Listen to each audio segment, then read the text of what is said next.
Okay, we start inshallah. Mhm.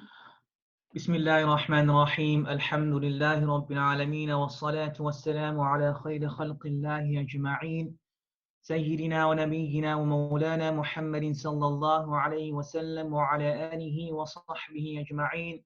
سبحانك لا علم لنا إلا ما علمتنا إنك أنت العليم الحكيم.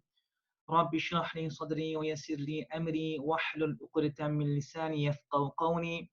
اللهم لا سهل إلا ما جعلته سهلا وأنت تجعل الحزن إذا شئت سهلا. أما بعد السلام عليكم ورحمة الله وبركاته. Welcome to another weekly talk by the UCT MSA on the stories told by the Prophet Muhammad sallallahu alaihi wasallam. And today, inshallah, we'll be speaking about the companions of the ditch. This is a story about sacrifice, a story about sacrificing your life for Allah subhanahu wa ta'ala. And it is a story about that true victory is not what you find in this world, but rather what you will gain in the year after. This is, quite a long, story. And inshallah, so without further ado, we'll proceed to the story. Just note, inshallah, that it is 40 minutes, and after 40 minutes, the session will cut, and then you just go back to the same link, and you will continue the session thereafter, inshallah. So do not, be disturbed or alarmed when the session cuts. Just click again on that link, and then inshallah, we'll continue from where we left off. So let's start the story. So this story, Ashab al-Ukhdud, the companions of the ditch, is actually found in the Quran. But the Prophet Muhammad sallallahu alaihi wasallam, he explains it more in detail. So the story goes that there was a king. There was a king, and the king had a magician, and this magician, was getting old, and he told the king, "I've grown old. Send some boy, a young boy, to me so that I should teach him magic." So remember, when I explain this, I'll explain it in a paraphrasing form. If you want to read the context of how it is in the hadith, you can just read the words in front of you. So what happened was that we found that there was an old magician, and he wanted to give over his expertise to those that is younger, so that his knowledge of magic can continue. And therefore, he asked the king for a young person. He wanted his experience to be given over to a younger person. So the king sent to him a young boy so that he could train with the art of magic, training him how to do magic and so forth. So on his way to the magician, so this young boy used to go to the magician, and on his way he passed a monastery. And while he was passing, he actually heard, a priest or a monk speaking. And then he was interested in the words of this monk. And he sat there and he was listening to the words of the priest or the monk. And this priest was a priest that worshipped Allah subhanahu wa ta'ala. It was of of those who worship Nabi Isa. So not worship Nabi Isa, it is the followers of Nabi Isa. And so for they were on Islam, the teachings of Nabi Isa. And when he went there afterwards to the magician actually beated him because he was late. And so he complained and he informed the priest or the monk that, you know, I can't come to you because, if I go to the magician, I get late there and he beats me. So the monk said, when you feel afraid of the magician, say, members of my family had detained me. And when you feel afraid of your family, you should say, the magician had detained me. So you should tell them that he was busy with them, and that's the reason why he delayed. Okay. So what happened? Time went by, and he saw a huge animal, a beast in the pathway. And he told himself, I will come to know today whether the magician is superior or the monk is superior. So this was a great, a big beast, an animal, and this animal used to block the people from actually using the pathway. So he thought this will be a good time to actually to see if the magician is superior or the monk is superior. He picked up a stone and said, I made this dua, "Oh Allah, if the affairs of the monk is dearer to you than the affairs of the magician, cause death to this animal so that the people should be able to move about freely." So what did he do? He took the stone and he threw it towards the animal, and the animal died. And the people could now walk freely. So he went to the monk and informed the monk of what has happened. So the monk told him, "Oh my dearest son, today you are superior to me. Your affairs has come to a stage where I find that you would be soon put to a trial, meaning you'll be tested. And in case you are put to a trial, do not reveal me, meaning do not, mention that I gave you this knowledge that you have." So that young man began to heal the blind and those suffering from leprosy, and in fact began to cure people from all kinds of illnesses. So he was able to cure them by the permission of Allah subhanahu wa ta'ala.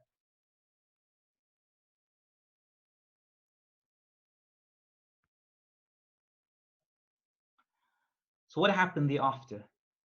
When the courtier of the king who had gone blind heard about him. So we have a courtier of the king. He came to the young man with many gifts. And he told the young man, or the young boy, if you cure me, all these things would be yours. I mean, all these gifts will be yours. The young boy said, I myself do not cure anyone. It is Allah who cures. And if you affirm faith in Allah, meaning if you become a Muslim, I shall also supplicate to Allah to cure you. This courtier affirmed his faith in Allah and Allah cured him. So he became a Muslim. And so afterwards, the young boy made dua for him and he could see now. He was blind and he could see. So again, another miracle on the hands of this boy. So this courtier that he just gave the sight to by the permission of Allah subhanahu wa ta'ala came to the king and sat by his side as he used to sit before he was blind. The king said to him, who restored your eyesight? He said, my lord. Thereupon the king said, does it mean that your lord is another lord besides me? So the king, he called himself the Lord. So he was the Lord and there could be no one else beside him. So the courtier said, my Lord and your Lord is Allah. So the king said, and the king took hold of him and tormented him until he revealed the young boy. So the king tortured him, wanting to find out, why are you saying this? What's the reason why you are saying these things? So the courtier, he revealed the young boy. You see, this, it is the boy actually who actually told him about this, Lord of Allah. The young boy was thus summoned, and the king said to him, "O boy, it has been conveyed to me that you have become so much proficient in your magic that you cure the blind and those suffering from leprosy, and you do such and such things." The young boy said, "I do not cure anyone, it is Allah who cures." And the king took hold of him and began to torment him until he revealed the monk. Remember before? The monk told him, do not reveal me, do not mention me. But of course, all of us, if you are tortured and you can't anymore, then of course, you break down, and the same thing would happen here. He broke down and he mentioned the monk. The monk was thus summoned, and it was said to him, you should turn back from your religion, meaning renounce your religion. He, however, refused to do so. The king sent for a sword and placed it in the middle of the monk's head and cut him into two parts that fell down. So the sword was in the middle of the monk's head. The sword went all the way down. So he had two parts, his right side of his body and left hand side of his body falling down.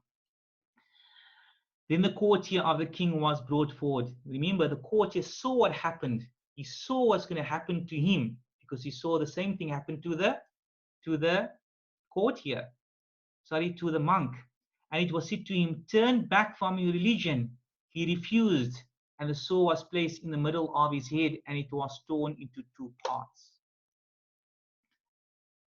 So it shows you the caliber of these individuals in the faith. Then the young boy was sent for, and it was said to him, "Turn back from your religion." He refused to do so. The king then handed him over to a group of courtiers and said to them, "Take him to such and such a mountain, make him climb up that mountain, and when you reach its top, ask him to renounce his faith. But if he refuses to do so, then throw him down the mountain." So what did they do? They done that. They took him and made him climb up the mountain, and he said, so the young boy said to the courtiers now, and he made this dua, "Oh Allah, save me from them in any way you like. Allahumma kfinihim bima shi't." Oh Allah, save me from them in any way you like. And the mountain began to quake and shake, and they all fell down, and the young boy came walking to the king.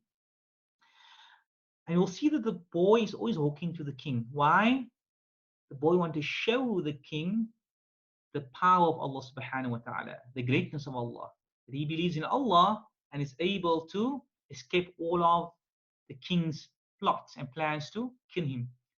The king said to him, "What has happened to your companions?" He said, "Allah has saved me from him." He again handed him, the king handed him to some of his courtiers and said, take him and carry him in a small boat, and when you reach the middle of the ocean, ask him to renounce his religion. But if he does not renounce his religion, throw him into the water.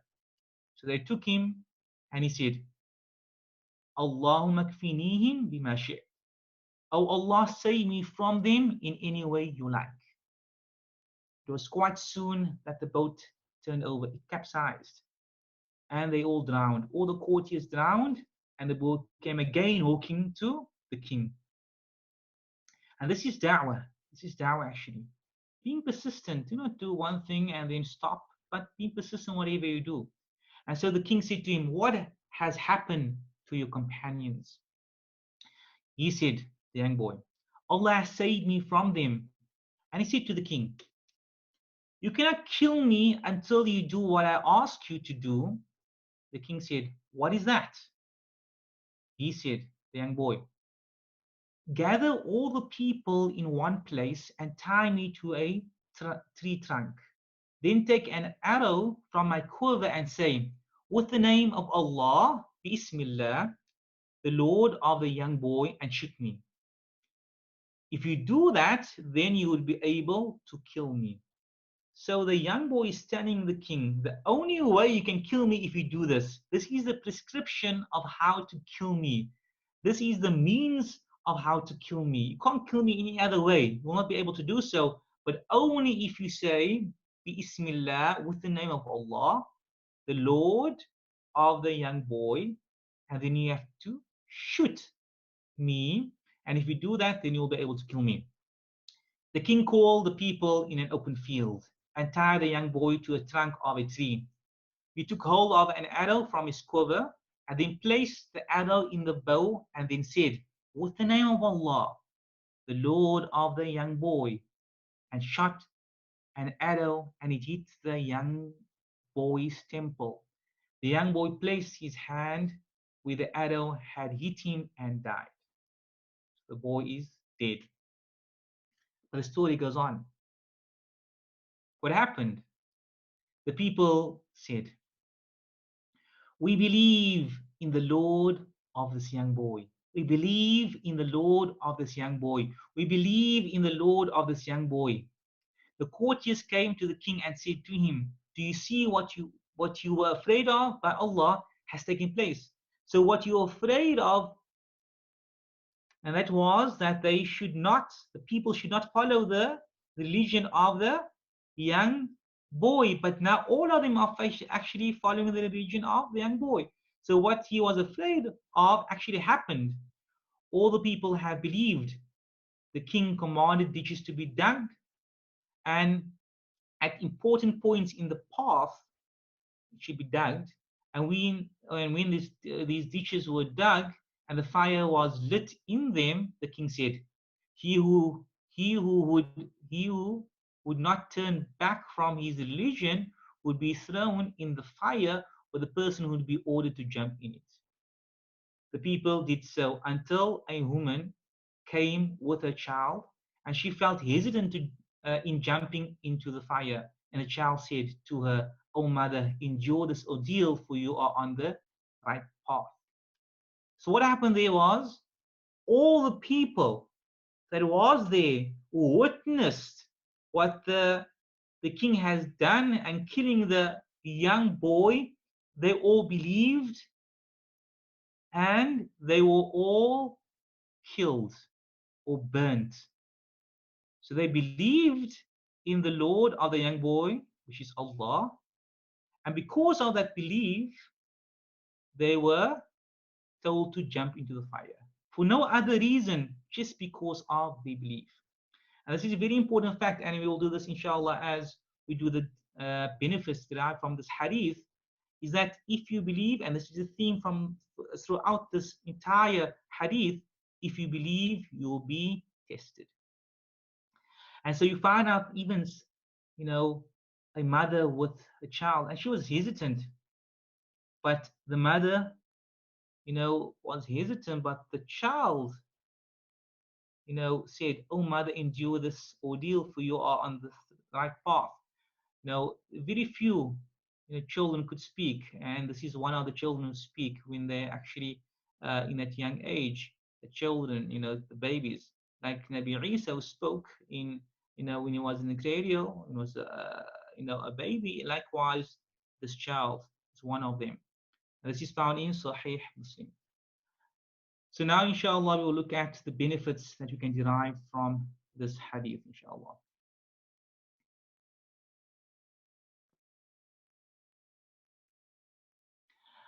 Benefits derived from this hadith. If you claim you believe, you will be tested.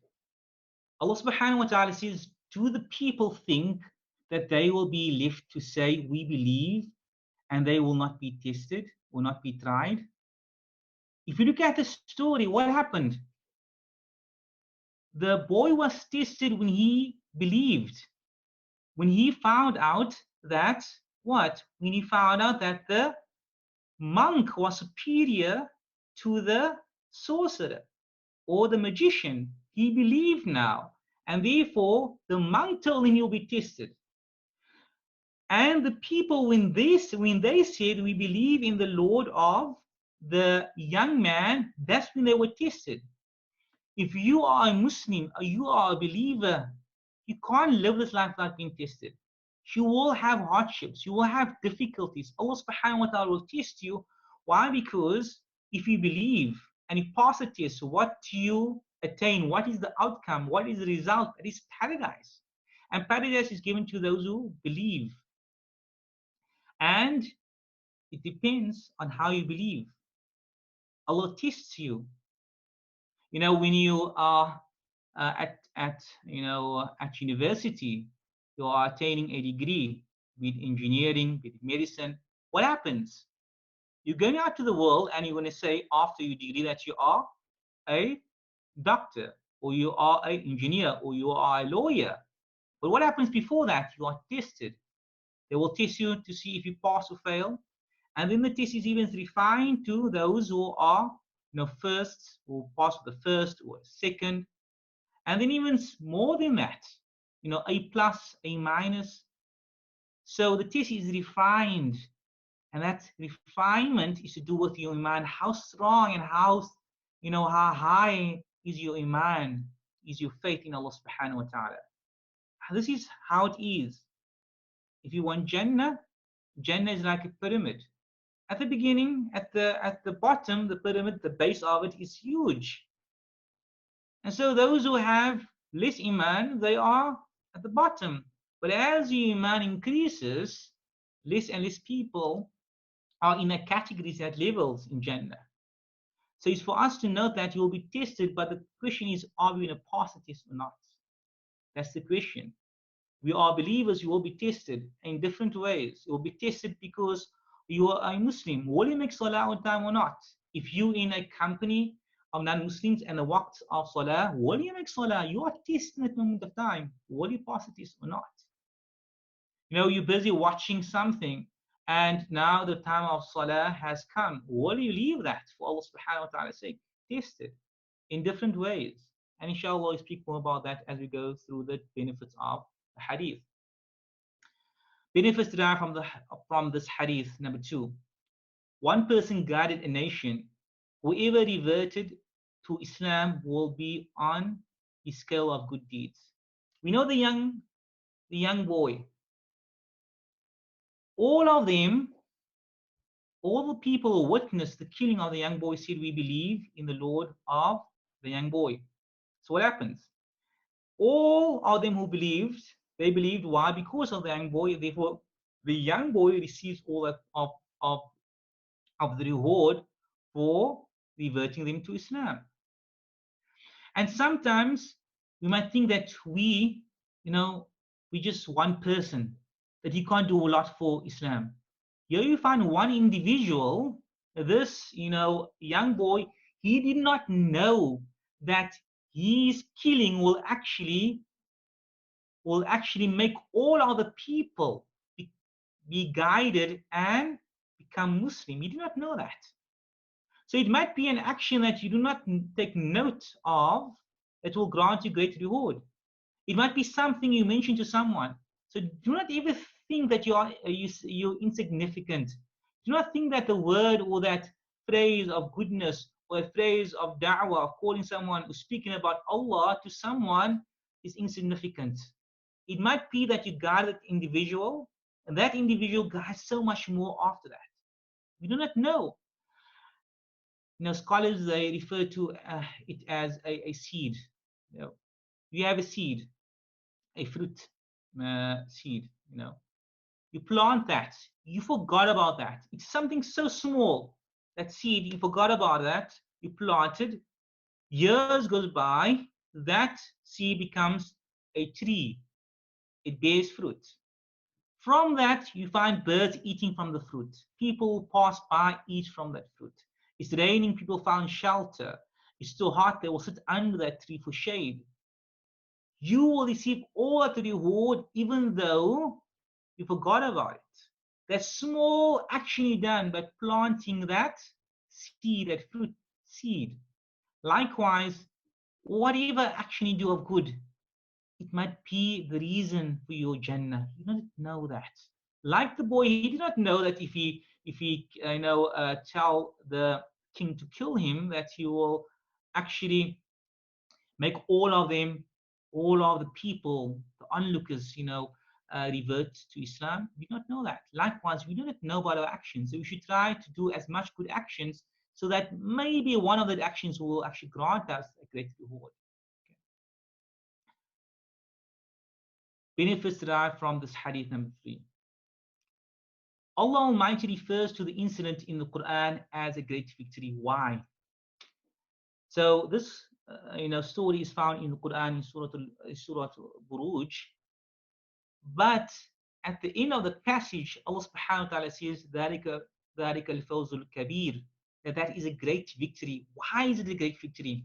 In the world sense of it, we thought it was a loss. It wasn't a victory. Why? Because who died? The ghulam, the young boy died, plus all the people were burnt. All the believers were burnt. The only people standing was the king and his courtiers, his army. No one else was there. And everyone else, the believers, burnt. So we might think that it was a loss in the worldly sense. But true victory is the ability to stay steadfast on the straight path until you die. That is true victory. I mean, we don't know that we are now Muslims. I mean, last week we spoke about that actions are judged on the endings. We don't know how we will die. If you want true victory, the true victory is to note and to know that you have Iman, faith, and you die upon faith. Who died upon faith? The young boy died upon faith, and all the others died upon faith.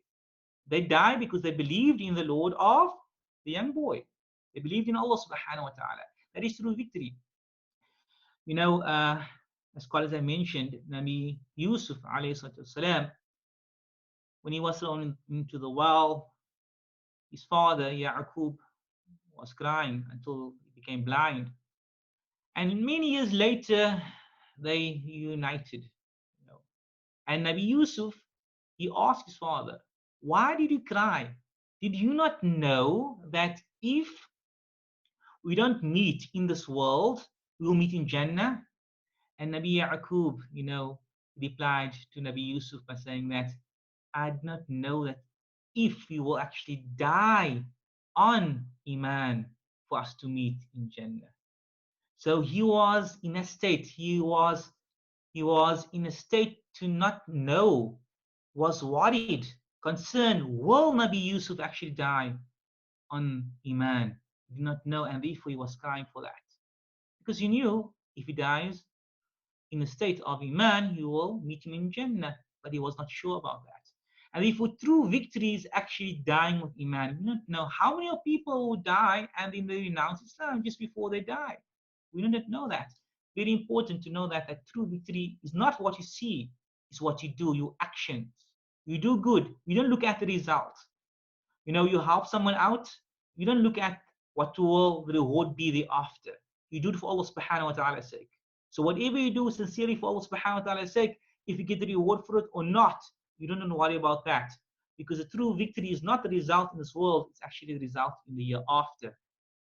It is the reward you will attain your Jannah, the true victory. Benefits derived from this hadith number 4. The enemies of Islam tend to recruit the youth for their evil plans so that the evil can remain. And as you always find that when you look at schools that's trying to implement certain ideologies, at primary schools, you'll find that their course, the curriculum is there to actually corrupt the children, the youth. Those are evil. So from this, we take that when you find youth or youngsters, we should give them good advice. If we teach them about good, about Allah in a young age, they will live for that, and that will be their life. And that will continue with them. So a way to leave your legacy is to teach some youngster about Islam.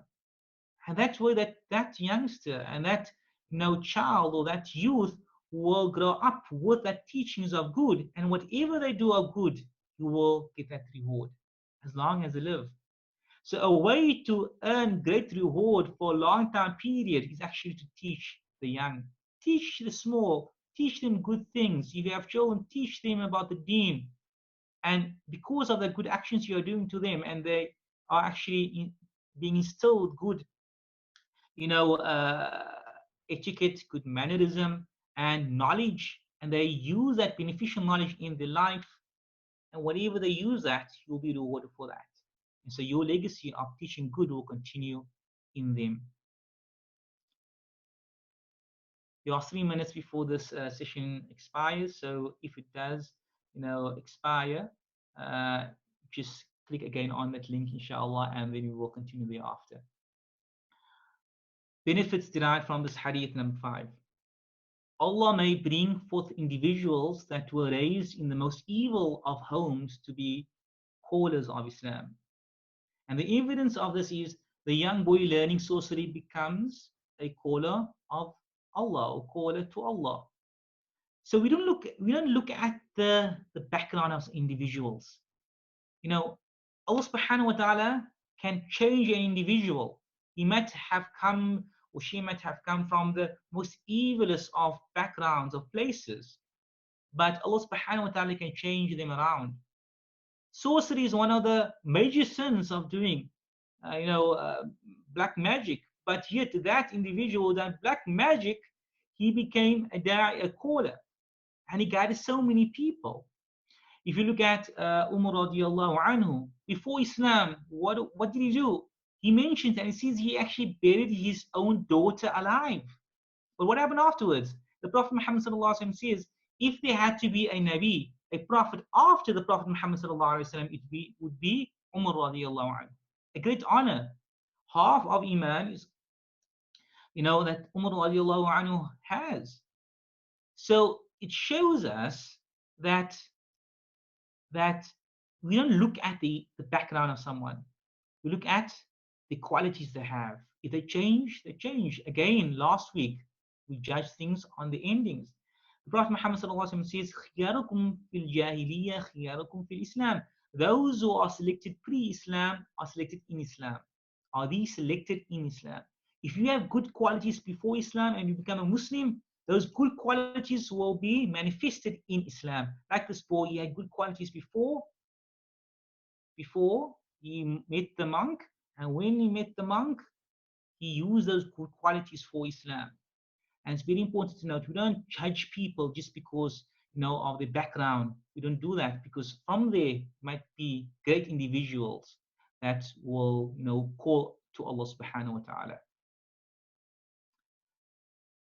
Benefits derived from this hadith number 6. Faith does not require a long time in order for it to be firm in one's heart. Evidence. The people who believed in the Lord of the young boy, not even hours passed, and they were pleased to give up their lives for Allah Almighty by jumping into the fire. A lot of times we'll say that, Iman, I don't have enough faith in my heart as yet. I'm not a good Muslim, it will take time. It's all dependent on you. You can continue, Sheikh. Okay.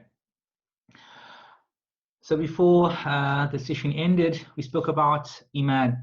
So we'll find a lot of people will say that, I'm not strong yet with regards to my Iman, if I can't do that or this or the other. But if you look at this, hadith, you find individuals, they believed in the Lord of the young boy, meaning they believed in Allah subhanahu wa ta'ala. And immediately thereafter, they were thrown into the fire. I mean, they could just renounce Islam and they would be saved. So it shows you that, for Iman to actually be firm in one's heart, it doesn't take years. It doesn't take, months. You can achieve it as quick as you want to achieve it. It all depends on how much effort you put in there. It's very important to understand that you only get to love Islam once you know Islam. It's like someone, if you meet someone for the first time, you don't know the person, you can't fall in love with the person just like that. I know you find certain things like, love at first sight, but you speaking generally, in general terms, if you get married to someone, you get to love that person more as you get to know the person. Likewise, Islam, if you want to get to love Islam, get to love this deen, get to know this deen. Get to know Allah, then you love Allah. Get to know who Allah subhanahu wa ta'ala is. Get to know His attributes. And once you understand Allah, once you understand the Prophet, you get to love this deen. And that's how your Iman increases. Very important to note that it doesn't happen, without effort. If you want your Iman to be strong and firm, then make an effort. Get to know this deen. Get to know Allah subhanahu wa ta'ala. Then you will see that your Iman will actually be firm. As Allah subhanahu wa ta'ala only change the situation of a people if they change themselves. So you have to make the start. Last week we spoke about if you walk to Allah, He runs to you. If you come to Allah subhanahu wa ta'ala a handspan, He comes to your arm's length. Again, you have to make an effort. Then Allah subhanahu wa ta'ala will do the rest. But you have to make an effort. If you want that, that sweetness of Iman, make it effort, get to know Allah, then you will actually, be in a state whereby you are so happy just to make your salah. You are happy to do things that will make Allah subhanahu wa ta'ala happy. So very important to note that Iman doesn't take long. It just depends on your effort. Benefits derived from this hadith number 7. Allah will open the path of guidance for the one that is seeking guidance. Again, your effort, if you want that guidance from Allah subhanahu wa ta'ala, you will open the doors for you. We can see that in the story of the young boy. Again, he wanted guidance. It might have been in his heart that he wanted to be guided. And so Allah subhanahu wa ta'ala showed him that guidance. He walked to the sorcerer, to the magician, going to learn black magic going to learn something which is tantamount to a great sin. But what happened on his way? Allah subhanahu wa ta'ala placed a monk there. And he fell, in love with the words of that monk. He wanted to be guided. Allah subhanahu wa ta'ala placed individuals in his path to guide him. So the important thing is, if you want to be guided by Allah subhanahu wa ta'ala, you have to have that intention. You have to make intention to be guided.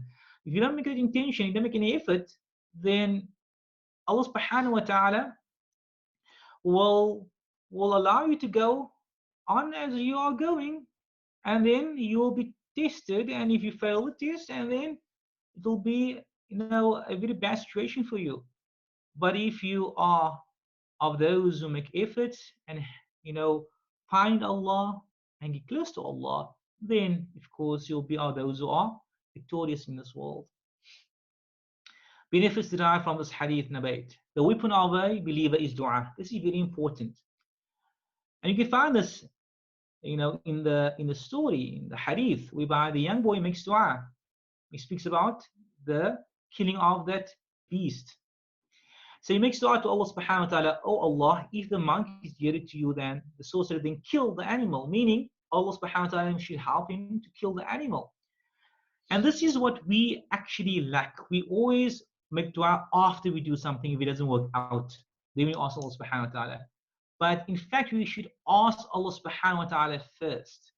Now there's a nice saying in Arabic. It says, لا تسألن بني آدم حاجة وسل الذي أبوابه لا تحجب الله يغضب إن تركت سؤاله فبني آدم حين يسأل يغضب. Do not ask the sons of Adam for anything, but ask the one that doors do not close. Allah يغضب إن تركت سؤاله. Allah gets angry if you do not ask Allah, but mankind gets angry if you ask them. If you ask, your friend for something the first time, he will give it to you. You ask the second time, he may give it to you. Ask the third time, you say, but you're getting now a nuisance. I mean, you get your own things. But Allah loves it if you ask. If you ask Allah subhanahu wa ta'ala for wealth, you can ask as much times as you want to. Allah loves that. It's the ibadah, get rewarded for doing so. And Allah subhanahu wa ta'ala, the Prophet Muhammad sallallahu alayhi wa sallam says, مَنْ لَمْ يَسْأَلِ اللَّهِ يَغْضَبُ عَلَيْهِ. Who do not ask Allah, Allah subhanahu wa ta'ala is angry on that person. So you ask Allah. And this should be your first port of call. Whenever you want to do something, you ask Allah to make it easy. Before you open your books to study, you ask Allah, oh Allah, make my study, successful. If you want to do something, if you're leaving the house, ask Allah subhanahu wa ta'ala to make my rizq, my sustenance, attain to be a easy, means of attaining it. So you ask Allah subhanahu wa ta'ala to make it easy for you. You ask Allah subhanahu wa ta'ala to grant success. Then you do that, whatever you want to do. So very important to know that this is your weapon. You ask Allah, and that can actually get whatever you want by asking Allah first. Benefits derived from this hadith number 9. Making dua will surely strengthen one's means to attain something. Exactly what you mentioned before. Whatever you want, you ask Allah, it becomes easy for you to attain that. Now, the young boy wanted to kill the animal. He did not just throw the animal, but he said, and he said that if the sorcerer or the monk is more dear to Allah, then kill the animal. So he made a dua to ask Allah subhanahu wa ta'ala help by killing the animal. Likewise, we can strengthen our means to attain something by asking Allah subhanahu wa ta'ala, and Allah subhanahu wa ta'ala will make it easy for us by asking. A lot of people don't ask, and this is a problem. They rely on man, they rely on other than Allah. We always forget that everything else perishes besides Allah. So if you rely on your car might break down. If you rely on your friend will not fish up. If you rely on whatever you have, on your know-how and your brains, you might just go blank. So Allah subhanahu wa ta'ala will always be there, and Allah subhanahu wa ta'ala is the one that can change your situation. So ask Allah, then things become easy. If you want something for someone, you ask Allah, Allah, make it easy for me that this person might give it to me. Then Allah is the one that can change the heart of the next person. So always ask Allah, and it will strengthen one's means to attain whatever you want in this world. Benefits derived from this hadith. A believer's concern should not be for this world alone, but rather for calling to Allah Almighty as well. And this is found in this hadith as very nicely put. The speech of the young boy to the courtier. The courtier said that he is giving the young boy, some gifts, but the boy did not want the gifts. But yet he said, "Verily, I do not cure anyone. Verily, only Allah cures. If you believe in Allah, I would pray to Allah to cure you." He, the courtier, then believed in Allah Almighty, and he was cured. The young boy didn't want the money. He made da'wah. He was calling to the individual to Allah. He didn't worry about the money. The main purpose was calling the individual to Allah, and that should be our our stance as well. And it should be a way we look in life, our outlook in life, to call to Allah. If you make Allah subhanahu wa ta'ala happy, then whatever you want, you'll get. This is how it is. Make Allah happy, then Allah will make you happy. This is how things are. You make Allah happy, Allah makes you happy. So again, very important that our concern should be for Allah subhanahu wa ta'ala's sake. To call people, speak about Allah, speak about the deen, Islam, even if it's something small, do something that is good. If you give sadaqah, give them sadaqah. That's a way of remembering Allah. You give someone sadaqah. You're a Muslim, you give someone sadaqah, a gift. That is a way, it means da'wah. Likewise, this individual is doing something good, making da'wah. So when you give something to someone, then you make intention, Allah subhanahu wa ta'ala, this individual, you tell the person, this is something of my faith. We are taught, and we are taught in our religion to give to those who need.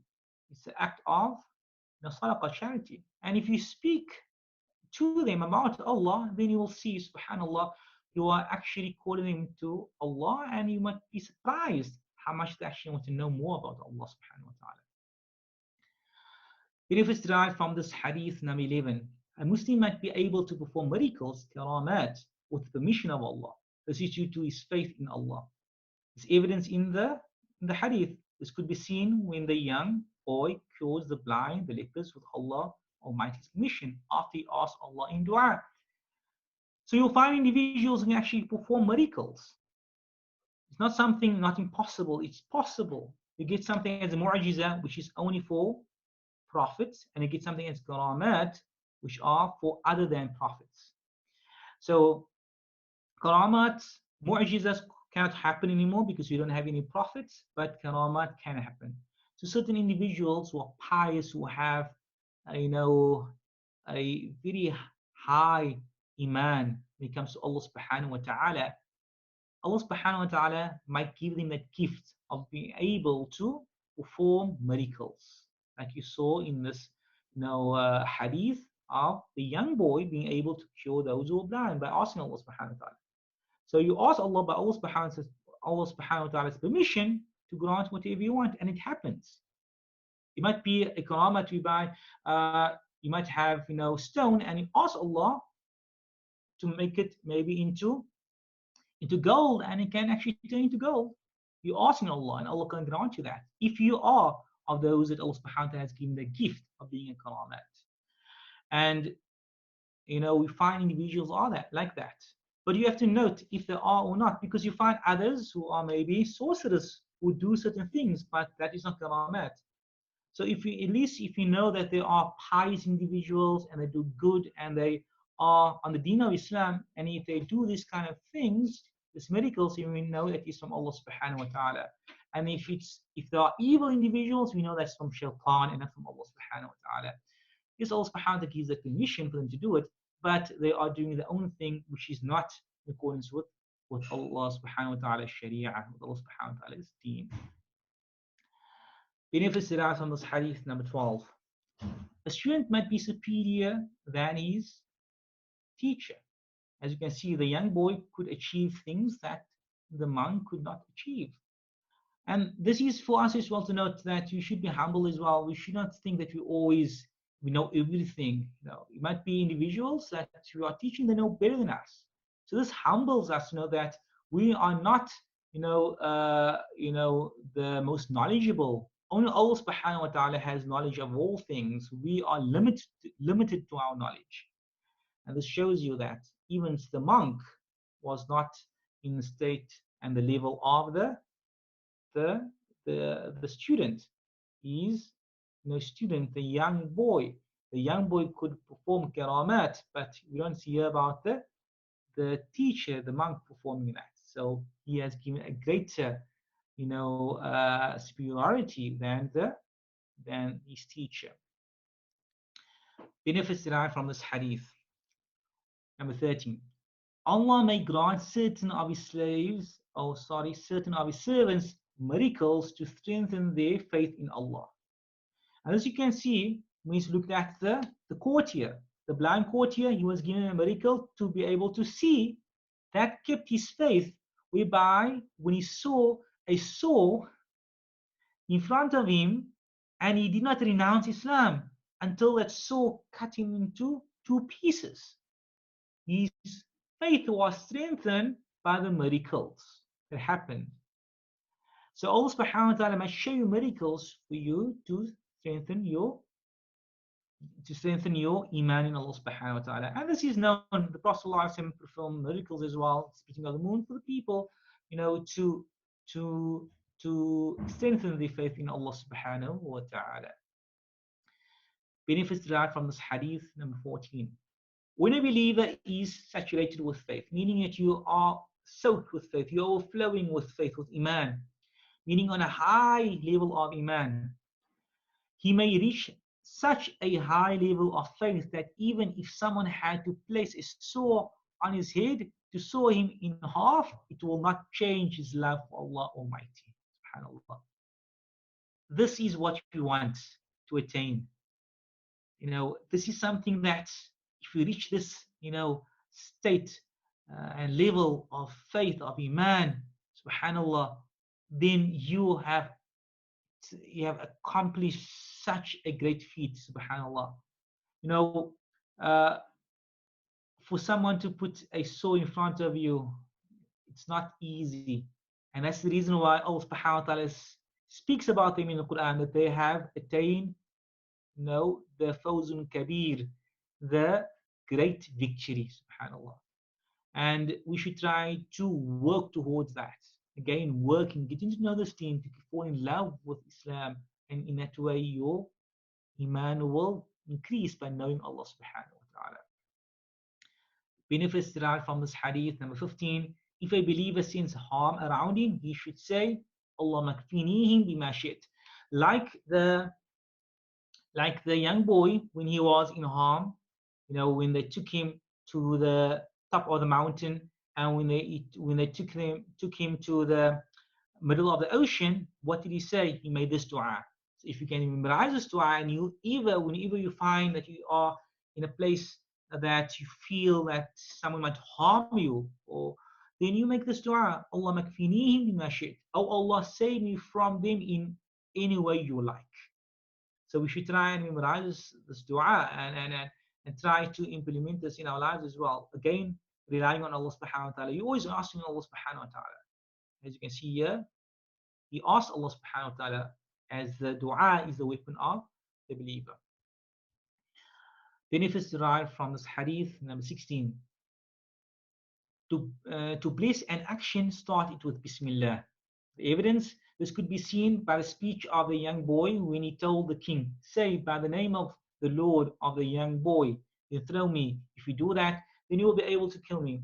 So this is, if you want any of your actions to be blessed by Allah subhanahu wa ta'ala, say Bismillah in that. The example is given in the story about this king. He says Bismillah, and he actually gets to kill the young boy. It was more effective by saying Bismillah. And likewise, if you want to do something, you say Bismillah before doing that, and Allah subhanahu wa ta'ala blesses that, and then whatever you intended will actually come to fruition. And the Prophet Muhammad sallallahu alaihi wasallam says that anything that does start with Bismillah is void of any blessings. So whatever you do, you say Bismillah. When you actually opening up the door, you say Bismillah. Whatever you do, when you eat, you say Bismillah. When you're going to drive, you say Bismillah. When you're walking outside your house, you say Bismillah. Just say Bismillah, whatever you're going to do. When you pick up something, you say Bismillah. Whatever you do, you say Bismillah, then that thing will be blessed. That action you're doing will be blessed by Allah subhanahu wa ta'ala. So always remember that to say Bismillah. And whenever you say Bismillah, you are remembering Allah subhanahu wa ta'ala in that action. You're saying, in the name of Allah. That the only reason why I'm able to pick up this cup is because Allah is giving me that strength. The only reason why I'm able to walk outside is because Allah subhanahu wa ta'ala is giving me that ability to walk. The only reason why I'm able to read is because Allah subhanahu wa ta'ala is giving me that ability. So saying Bismillah, you always are in connection with Allah subhanahu wa ta'ala. But better, subhanAllah, way to keep in connection, connected with Allah subhanahu wa ta'ala, and Allah subhanahu wa ta'ala blesses you in whatever you do. So whatever you do, you'll be actually doing it with sincerity by saying Bismillah. Benefits derived from this hadith, and this is the last benefit. It is not a condition that calling to good should always emanate from the parents to the child, but it could be from the child to the parents. This could be seen in the speech of the baby to his mother. "Oh, my mother, be patient, endure, for verily you are on the truth." And this is very important to note that if you're seeing your parents, they, maybe not on the deen, you can, speak to them about Islam, speak to them about Allah subhanahu wa ta'ala, speak about in a nice way. You shouldn't even say oof, you shouldn't even blow to your parents, you shouldn't, harm them in any way, hurt their feelings, but in a beautiful way, speak to them, encourage them in a way, like the small baby encouraged the baby's mother. You see, in so beautiful words, "Oh, my mother, be patient, for verily you are the truth." He didn't say jump in the fire, "What are you doing?" No, he gave very beautiful words to his mother. So again, it's always good, if possible, because you want your parents to be in a good situation as well. You want them to be in Jannah. So if they're not doing the best they can do, then you help them, assist them in a good way possible, to do that. We're not all fortunate to have, parents that are good practicing Muslims. If you do have, alhamdulillah. If you don't have, then you ask Allah subhanahu wa ta'ala to help you and to assist you to enable to make them, more practicing when it comes to Islam, inshallah. And inshallah, we'll end off with this question to yourself. What have you sacrificed for Allah subhanahu wa ta'ala? Take a minute to think about this. Take a minute. We saw the young boy sacrifice his life for Allah subhanahu wa ta'ala, for the deen of Allah subhanahu wa ta'ala. We saw the people who witnessed the death of the young boy, they sacrificed their lives. They burnt themselves for Allah subhanahu wa ta'ala's sake. What have you sacrificed? What have you sacrificed in your life for Allah subhanahu wa ta'ala? I'll give you a minute just to think about that. What have you sacrificed? You'll find some people are even shy to be a Muslim. They don't want to be known as a Muslim.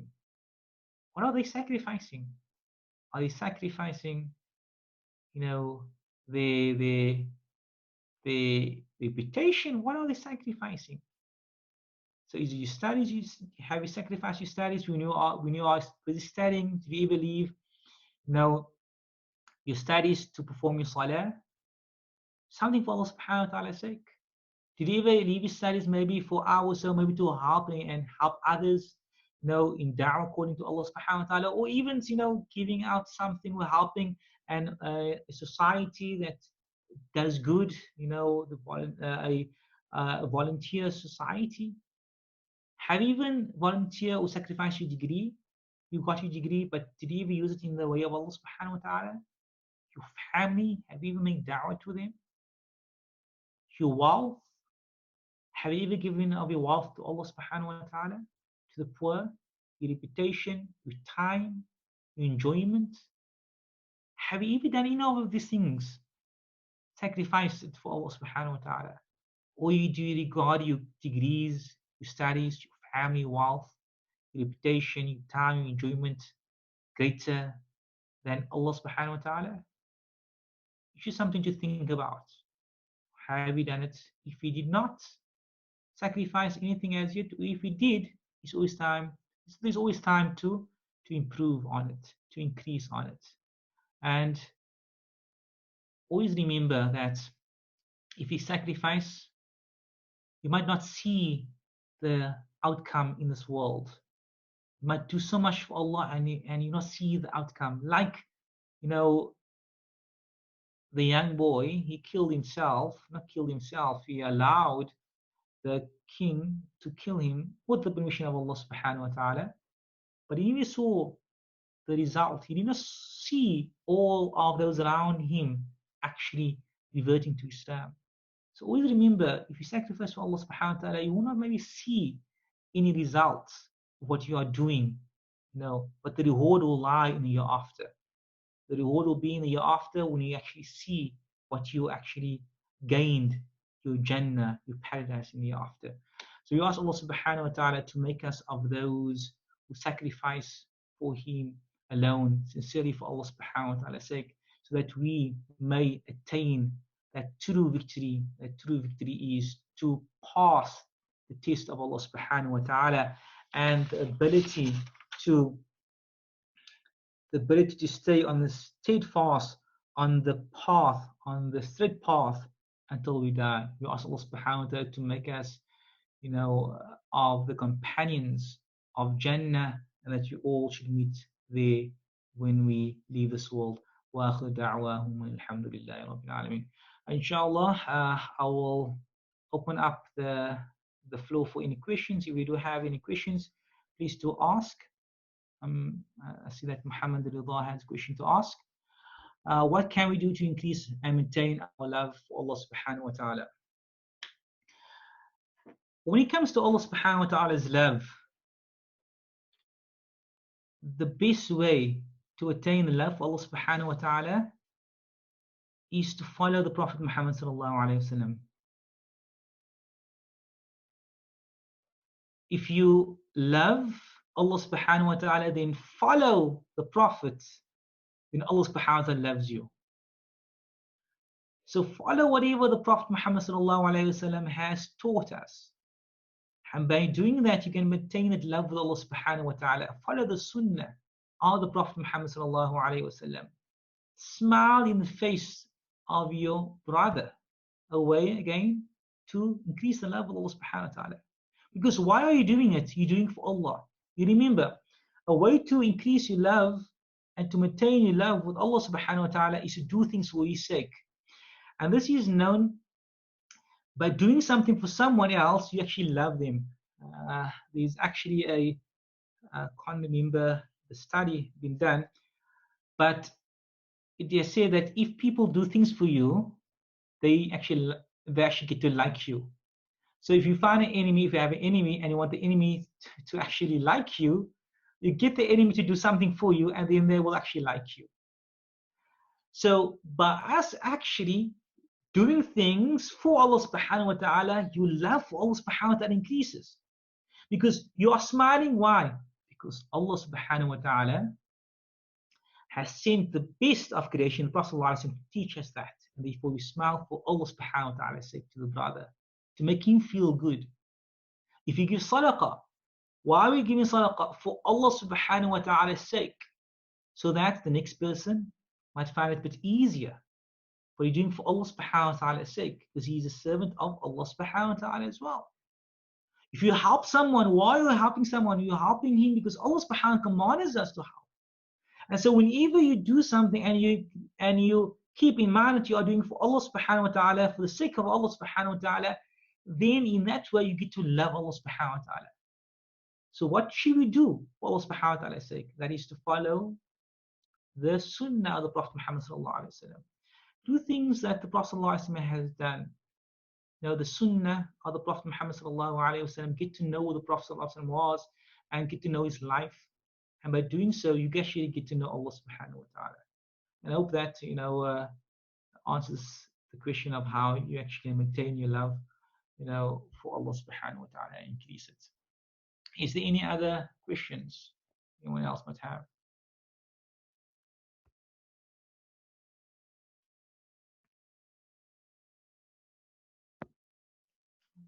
If there's no other questions, I think Ishar is typing. He said Assalam Sheikh. Rashad, okay. Probably.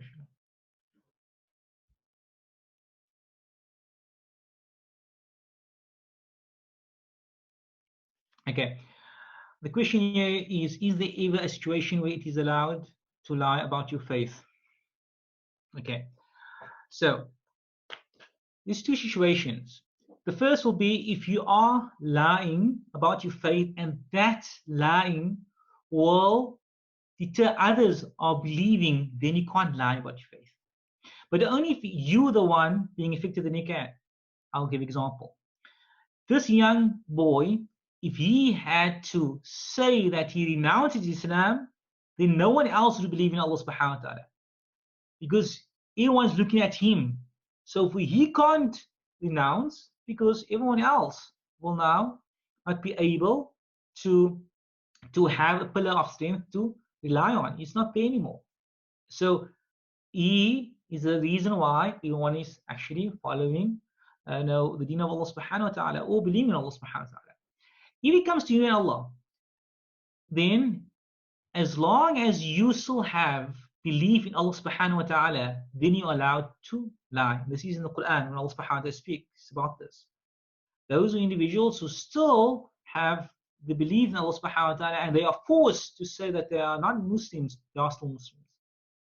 So if someone will force you renounce Islam, and it's only between you, no one else benefits from it, only you and Allah, but you still have, someone is forcing you, but you still have Iman in your heart, then you are not renouncing Islam because Iman is still in your heart. So in the scholars, they normally speak about the two situations. If you look at the situation, if you're in a situation like the young boy, then you can't renounce because everyone is taking you as the example. But in China, for example, if they want to, they can. But if they don't, of course the reward is greater. You're doing for Allah subhanahu wa ta'ala's sake. So if someone like Bilal radiallahu anhu, when he said Ahad, Ahad, Ahad, he, subhanAllah, he got the great honor. If when they ever ask, who will be the first to enter into Jannah? The scholars have said, we all think that it is the Prophet Muhammad sallallahu alaihi wasallam. Yes, he is the first to enter Jannah, but the honor is given to Bilal to be the first to enter Jannah. How? Bilal will be the one that will guide the riding animal of the Prophet into Jannah. So if you look at it, who will be in front? Bilal will be in front, radiallahu anhu, and the Prophet will be on top of the riding animal. And if who goes in first? Bilal radiallahu anhu. And this is what scholars have mentioned. So again, he got that honor. Why?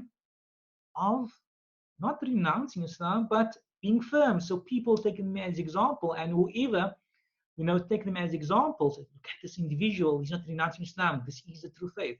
And therefore, in that way, you're increasing your reward. But like I said, like the Quran has mentioned, if you still have faith in your heart, and you do, outwardly renounce Islam, but internally you still believe in Allah, then you can do that. And we say the best will be, if possible, to keep your faith externally as well. Hope that answers the question, inshallah.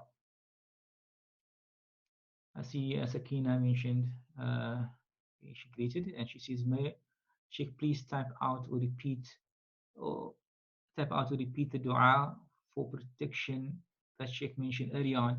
Yes, Allah makfinihim bima shi't. I'll type it out on the group, inshallah, and you can memorize it. So I'll give the English and the Arabic there on, inshallah. I'll try to get the vowels and you can benefit from, inshallah. If there's no other questions, doesn't seem like anyone have any other questions to ask. If there's no other questions, inshallah, we'll give it over to, inshallah, to Ilyas, inshallah, to do the closing. Fadal. Wa alaikum assalam wa rahmatullahi wa barakatuh. Bismillah ar-Rahman ar-Rahim. We'd just like to say Jazakallah khairan to Sheikh Khalid for a really, really insightful talk. It's amazing to see how with one hadith you can extract so much, and we really are very appreciative for the amount of work that you've done to put this together. And we ask that Allah increase you, we ask that Allah bless you, so that we can further benefit from your wisdom, inshallah. Inshallah, next week we'll have our next talk, and we will inform you about the topic in due course. Assalamu alaikum wa rahmatullahi wa barakatuh. Wa alaikum assalam wa rahmatullahi.